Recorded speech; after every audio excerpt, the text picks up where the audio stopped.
Super singer போல் reality ஷோலெலாம் குழந்தைங்க வந்து அவ்வளோ அருமையாக பாடுறாங்க, திறமையாக இருக்கிறாங்க.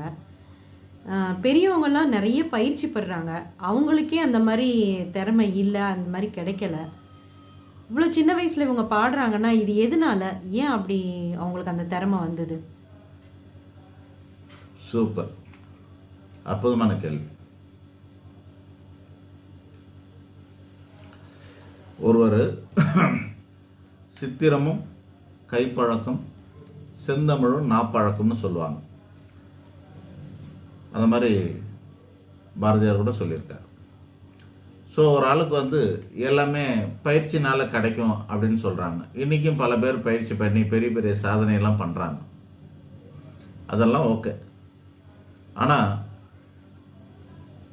இயல்பாகவே கிடைக்குது அப்படின்றது வந்து பெரிய விஷயம். அது வந்து திறமை மட்டும் இல்லை, எல்லா வகையான விஷயங்களும். இது பூர்வ ஜென்மத்தோட தொடர்பு கொண்டது. உங்களுக்கு பெருசாக விளக்கம் கொடுக்க வேண்டியது இருக்குது. இந்த வீடியோ வந்து ரொம்பவும் அற்புதமான வீடியோவாக இருக்கும். அரிய தகவல்கள்லாம் உங்களுக்கு கிடைக்கும் அதில். இப்போ 16 வகையான செல்வம்னு சொல்லுவோம், கேள்விப்பட்டிருப்பீங்க. மகாலட்சுமியால் கிடைக்கக்கூடியது 16 வகையான செல்வங்கள். அதில் 8 2 பிரிக்கலாம். 8 வந்து சுகங்களும் 8 வந்து பாக்கியமும் சேர்ந்தது 16 வகை. 16 வகையான செல்வத்தை சொல்லுவாங்க. சுகம் மற்றும் பாக்கியம் சேர்ந்தது 16 செல்வம். அப்படியேப்பட்டதை மகாலட்சுமியின் அனுகிரகத்தால் கிடைக்கிறதாக சொல்லுவோம். ஆனால் ஒன்று, இந்த 16 வகையான செல்வமும் இந்த ஜென்மத்துக்கு மட்டும்தான் அது யூஸ் பண்ணிக்க முடியும். அதை வந்து கேரி ஃபார்வர்ட் பண்ணி அடுத்த ஜென்மத்துக்கு கொண்டு செல்ல முடியாது. கொண்டு செல்லக்கூடியது என்ன அப்படின்னா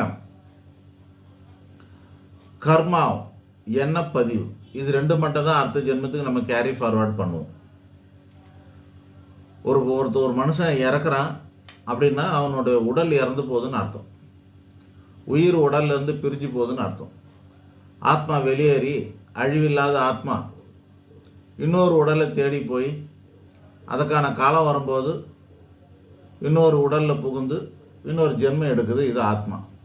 இந்த ஆத்மா இன்னொரு ஜென்மம் எடுக்கும்போது அது என்ன கொண்டு செல்லுது அப்படின்னா, இந்த ஆத்மாக்குள்ள கர்ம பதிவுகள் இருக்கிறது, எண்ண பதிவுகள் இருக்கிறது. நம்மளோட செல்ஃபோனில் கம்ப்யூட்டர்லலாம் பார்த்தீங்கன்னா ராம்னு 2 சொல்கிறோம். ROM சொல்கிறோம், RAM சொல்கிறோம். இது 2 மாதிரின்னு வச்சுக்கோங்களேன்.